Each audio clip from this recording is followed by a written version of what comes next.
How to upload price on Shopify store through item card in Dynamics 365 Business Central integration. Price of any particular item fluctuates sometimes, due to any reason, and needs to be updated on a web store. Through X2X Shopify extension, in Business Central, the change in a price can easily be uploaded, through an item card of Business Central to Shopify store integration. First, update the price in Unit Price field of Prices and Sales tab.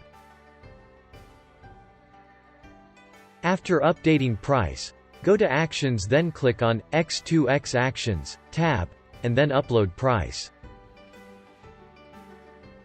Once uploaded, status of this activity can be checked in Activity Log. The updated price can also be seen on an admin panel of Shopify store. Updated price appears on Main Store, as you can see here. Still not sure if X2X eCommerce is the right solution for you? Reach out to our experts or visit our website to learn more.